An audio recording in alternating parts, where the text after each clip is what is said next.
This channel does not promote any violent, harmful, or illegal activities. All content provided by this channel is meant for an educational purpose only. আর এই মুহূর্তে একটা breaking news থেকে নজর রাখতে হচ্ছে। ফের অসুস্থ কালীঘাটের কাকু অর্থাৎ সুজয় কৃষ্ণ ভদ্র বুকে ব্যথা হওয়ায় আদালতে হাজিরা দিতে পারবেন না তিনি, এমনটাই খবর পাওয়া যাচ্ছে। ঠিক কি তথ্য সামনে আসছে জানবো, আমাদের প্রতিনিধি সুজয় আমাদের সঙ্গে রয়েছেন। সুজয়, তনিষ্ঠা, দেখো, প্রাথমিক নিয়োগ দুর্নীতি মামলায় সুজয় কৃষ্ণ ভদ্র ওরফে কালীঘাটের কাকু তাকে নিজেদের হেফাজতে চায় সিবিআই এবং সেই মর্মে তারা প্রোডাকশন ওয়ারেন্টের আবেদন করেছিল। আবেদন মঞ্জুর হওয়ায় আজকে বিশেষ সিবিআই আদালতে সুজয় কৃষ্ণ ভদ্রকে সশরীরে হাজিরা দেওয়ার নির্দেশ দেওয়া হয়েছিল, কিন্তু আদালতের কাছে হাজিরা দেননি সুজয় কৃষ্ণ ভদ্র এবং জেল থেকে রিপোর্ট পাঠানো হয়েছে আদালতে যে তিনি বুকে ব্যথা নিয়ে অসুস্থ হয়ে রয়েছেন এবং ভার্চুয়ালি তাকে পেশ করা হতে পারে এই মর্মে জানানো হয়।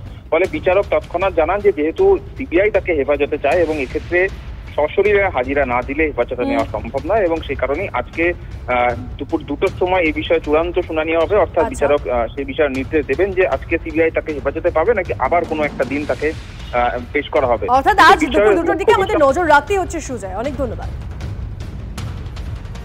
পরে খবরে আসি। নিয়োগ দুর্নীতি মামলায় এবার জামিন শান্তনু বন্দ্যোপাধ্যায়ের। ইডির মামলায় জামিন অন্যতম অভিযুক্ত শান্তনু বন্দ্যোপাধ্যায়ের। জামিন মঞ্জুর করলেন বিচারপতি শুভ্রা ঘোষ। 10 লাখ টাকার বন্ডে কুন্তল ঘোষ ঘনিষ্ঠের জামিন মঞ্জুর। জমা রাখতে হবে পাসপোর্ট, থাকতে হবে আদালত সংলগ্ন এলাকায়, এই শর্তেই জামিন।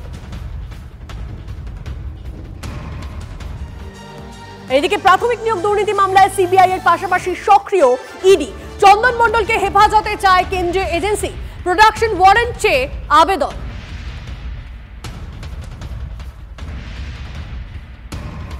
পরে খবরে আসি। প্রাথমিকে 50,000 শূন্য পদে নিয়োগের দাবিতে টেট উত্তীর্ণদের মিছিল। 2022 সালে টেট পরীক্ষায় উত্তীর্ণদের মিছিল। শিয়ালদা থেকে ধর্মতলা মিছিল টেট উত্তীর্ণদের। সৌরভ দত্ত আমাদের প্রতিনিধি আমাদের সঙ্গে রয়েছেন, সৌরভের সঙ্গে সরাসরি কথা বলবো। সৌরভ, আমরা ছবি দেখছি প্রাথমিকে 50,000 শূন্য পদে নিয়োগের দাবিতে টেট উত্তীর্ণরা তারা মিছিল করছেন। সেক্ষেত্রে তাদের দাবি দাওয়াগুলি কি কি রয়েছে, কি কি বলছেন তারা?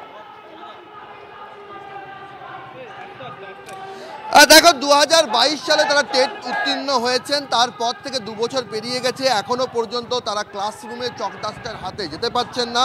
তাদের বক্তব্য হচ্ছে তারা যেমন চক ডাস্টার হাতে ক্লাসরুমে যেতে পারছেন না কারণ নিয়োগ বিজ্ঞপ্তি প্রকাশ হয়নি, অন্যদিকে সেই সমস্ত স্কুলে যে সমস্ত ক্ষুদে পড়ুয়ারা অপেক্ষায় রয়েছেন তারাও শিক্ষক পাচ্ছেন না, তার জায়গায় তারা পর্যাপ্ত শিক্ষার থেকে বঞ্চিত হচ্ছেন।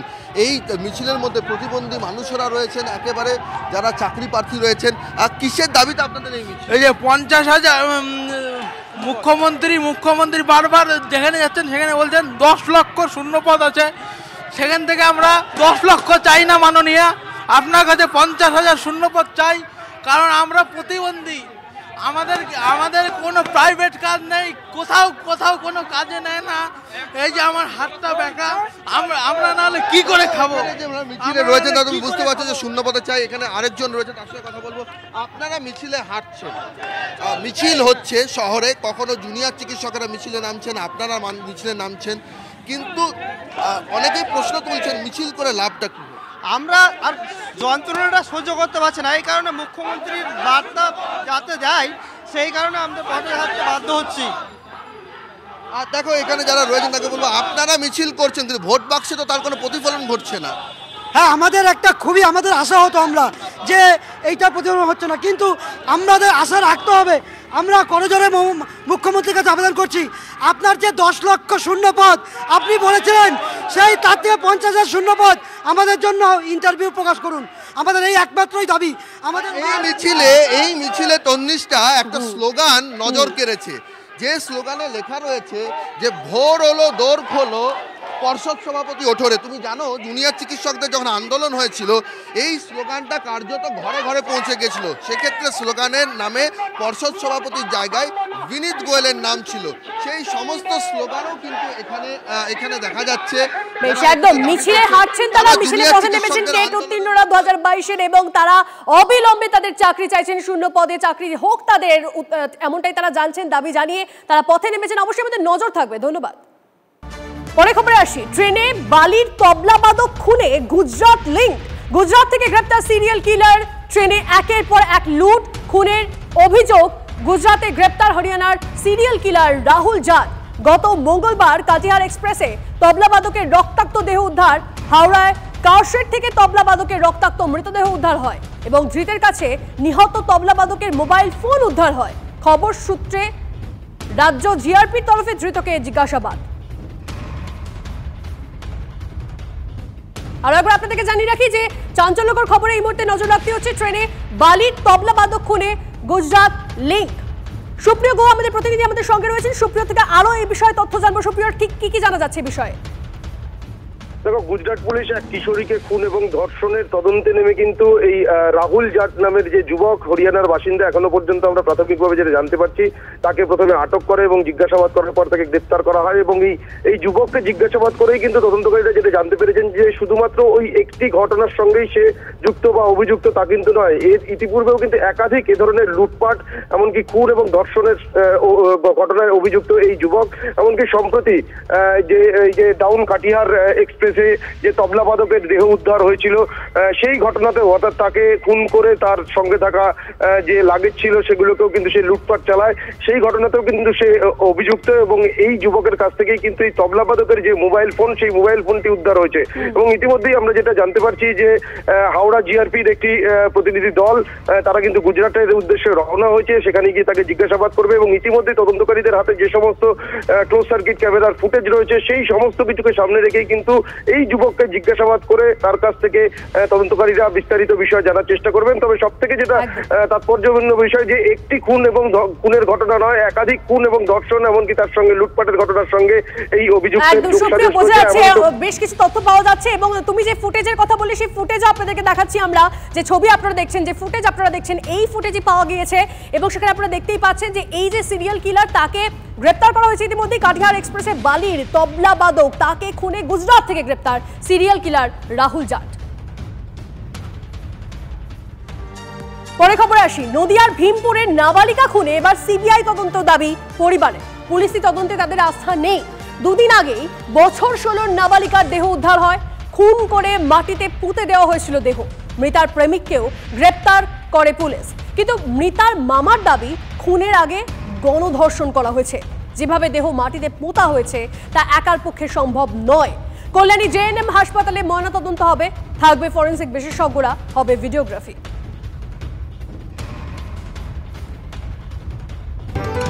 জাতীয় কর্মসমিতির বৈঠক হলো আর তার পরদিনই বিস্ফোরক হুমায়ুন কবির।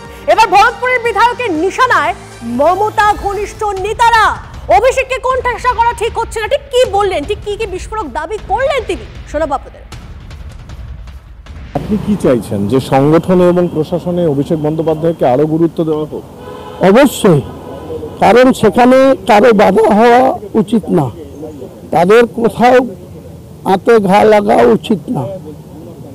অভিষেক বন্দ্যোপাধ্যায়ের সমস্ত রকম প্রশাসনিক যোগ্যতা আজকে অর্জন করেছে, কারো দয়াই নয়। মমতা বন্দ্যোপাধ্যায়কে ভাঙিয়ে যারা চলছে, সেটুকু অভিষেক বন্দ্যোপাধ্যায়েরই বা কেন সেখানে যোগ্যতা কোথায় নেই যে অভিষেক বন্দ্যোপাধ্যায়কে কেউ কোণঠাসা করবে, কোণঠাসা করার চেষ্টা করবে, আর সেটাকে আমরা মেনে নেব?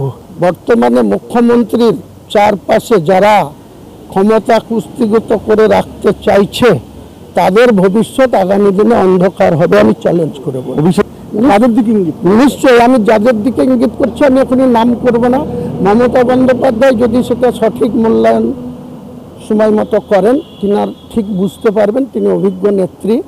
আমার স্ট্যান্ড ক্লিয়ার, নেক্সট ইলেকশনে অভিষেক বন্দ্যোপাধ্যায়কে সামনে রেখেই মুর্শিদাবাদ জেলায় হুমায়ুন কবিরের সঙ্গে ভোট পার্সেন্টেজ আছে না অন্য কারোর সঙ্গে আছে, সেটার প্রমাণ হুমায়ুন কবির নেক্সট ইলেকশনে দেবে।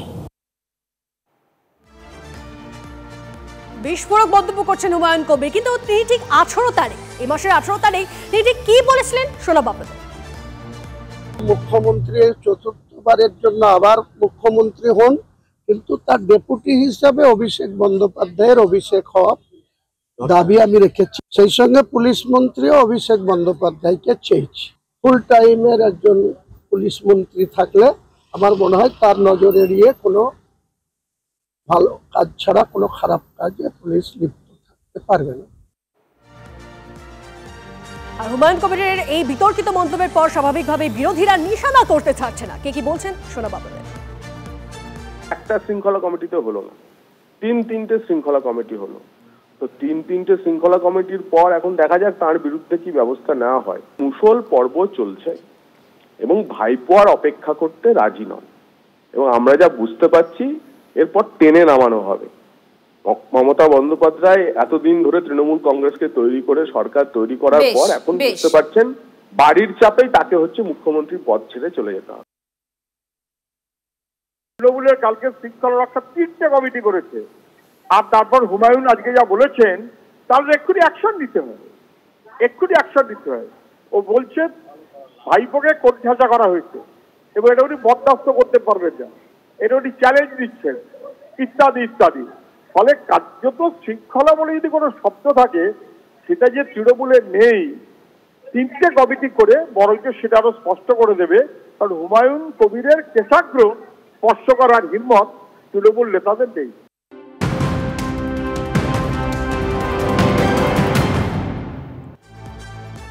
পরে খবরে আসি, রোগী মৃত্যুকে কেন্দ্র করে তুমুল উত্তেজনা হাওড়ায়। গোলাবাড়ি থানা এলাকার একটি নার্সিং হোমে বিক্ষোভ রোগী পরিজনদের।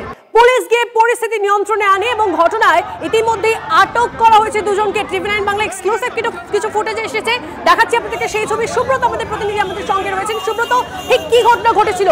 যারা অভিযোগ তুলছেন অভিযোগটা কি? দেখো, একেবারে তোমাকে ঘটনাটা জানিয়ে রাখি। গত শনিবার টিকিয়াপাড়া বাইপাসের কাছে 12 চাকা লরির ধাক্কায় গুরুতর আহত হয় বাইক চালক সুরজ শর্মা। শনিবার রাতে তাকে নিয়ে আসা হয় সালকিয়ার গোলাবাড়ি থানা এলাকার একটি বেসরকারি হাসপাতালে এবং সেখানেই তার চিকিৎসা চলছিল। এবং আজ সকালে হাসপাতাল কর্তৃপক্ষ তার দাদাকে বলে 3,20,000 টাকা জমা করতে, এবং এই টাকা যখন তার দাদা জমা করে তারপরেই হাসপাতাল কর্তৃপক্ষ থেকে জানানো হয় যে তার ভাইয়ের মৃত্যু হয়েছে। এরপরেই ক্ষোভে ফেটে পড়ে পরিবারের লোকজন। তারা হাসপাতাল চত্বরে বিক্ষোভ দেখান এবং পাশাপাশি হাসপাতালের সামনে যে গোলাবাড়ির রাস্তা, হাওড়া গোলাবাড়ির যে রাস্তা, সেই রাস্তা অবরোধ করে বিক্ষোভ দেখান। প্রচুর মানুষ জমায়েত হয়ে যায় এবং যান চলাচল একেবারেই ব্যাহত হয়ে পড়ে। ঘটনার মোকাবিলায় গোলাবাড়ি থানা হাওড়া সিটি পুলিশের উচ্চপদস্থ আধিকারিকরা আছেন এবং পুলিশি আশ্বাসিতে এখনো কথাবার্তা চলছে।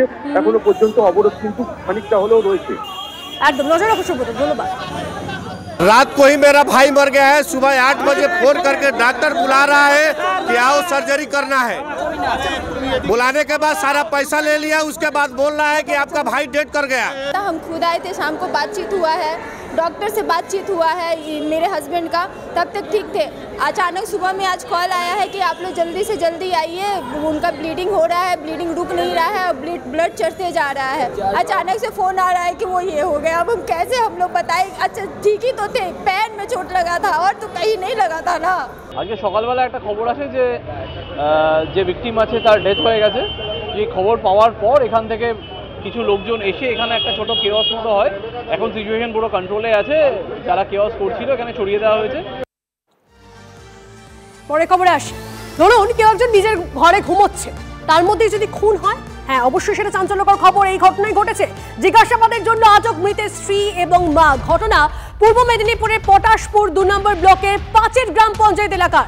গতকাল রাতে খাওয়া দাওয়ার পর নিজের ঘরেই ঘুমোচ্ছিলেন যুবক। ভোর রাতে যুবকের দ্বিতীয় পক্ষের স্ত্রীর চিৎকারে ছুটে আসেন আশেপাশের লোকজন। স্ত্রী অভিযোগ করেন কে বা কারা তার স্বামীকে খুন করে চলে গিয়েছে। পুলিশ গিয়ে দেহ উদ্ধার করেছে।